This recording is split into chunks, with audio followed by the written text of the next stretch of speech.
That's important because we're out here not only for these kids, and don't think that you're just out here for these kids, because these kids are being accompanied by their parents or their guardian. And so we have to keep that in our mind that we're doing it to God's glory. It's the essence of what we're here for. We're going to coach. We're going to have fun. We're going to compete. We're going to take score. We want teams to win. We don't want teams to lose. But we're going to find those pockets and moments that we can teach and instruct, not only in practices and throughout the game when things are going good and bad, but also at the end of the game. There's a lot to teach here, but we're going to do it to the glory of God. So think on that. 1 Corinthians 10:31. We're going to do it all for the glory of God, whether you eat or drink, whether you coach.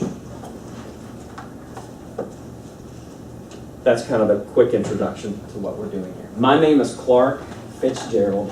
I have been the program director here for One Goal Sports for 5.5 years now. This is my 6th summer season. And flag football is a tough sport. It's hot. Emotions can start flying. I've seen it. It's one of the hardest two sports we offer, this and basketball. There's so much to be taught, and there's so much to watch for, there's so much to teach. And it's a hard sport to do. And you're in the swamp. You're down in World Outreach's gully, valley, where there's no airflow whatsoever unless a thunderstorm's coming through. It's hot. So you need to be prepared. I've been doing this. I love what I'm doing. It gives me an opportunity to be around kids. I love Jesus and I want to serve Jesus. I love sports, and I couldn't have planned it better for these two roads to cross and for me to be here and to give me this opportunity. So I have a 5-year-old child, and now we have a 4-month-old boy as well. And my 5-year-old will be playing in T-ball again this year. And I know how difficult it is. If you are a parent, I know how difficult it is for parents to coach their children, because sometimes we have expectations for our kids because we see what they do in the backyard. We see what they do at home with their friends, and then we get out here on a team in an organized concept, and they don't quite perform like they did at home or do at home. And I know those feelings, and I've struggled with them too. I wrestle with them every single season, and I will wrestle with that again with my child who is playing T-ball, because I know what he can do at home, and then he's going to come out there and he's going to want to dilly-dally in the dirt and not pay attention, and I'm going to start feeling those feelings in my gut and think, I got to do it all to the glory of God.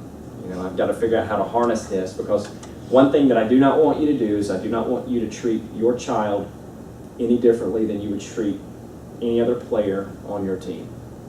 Because, for one, parents don't know, some parents, your parents may know that that's your child, but the team that you're playing against, they don't know that that's your child. And I can't tell you how many parents come up to me and say, you'll never believe how this coach was talking to this child. And I'll say, that's their child.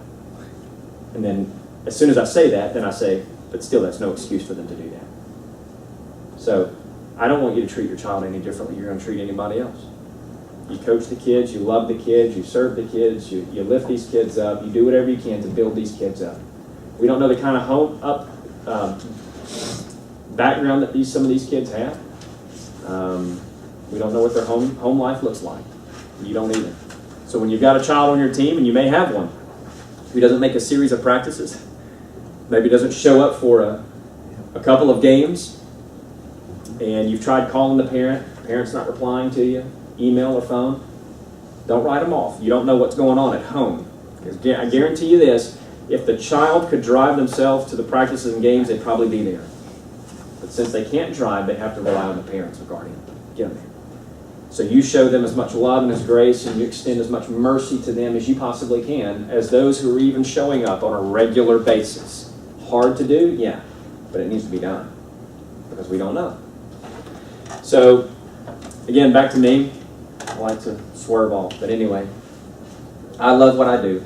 And I'm here to help you and prepare you and equip you as best we can to come out here and to have the next 10 weeks of flag football, the best 10 weeks of flag football that you can possibly have. And the only way that really that comes out and we make that work is that we're in agreement with one another and we come out with the same mindset that we're going to do this together. We're going to compete, but we're going to show grace to one another, and we're going to lift one another up as best we can.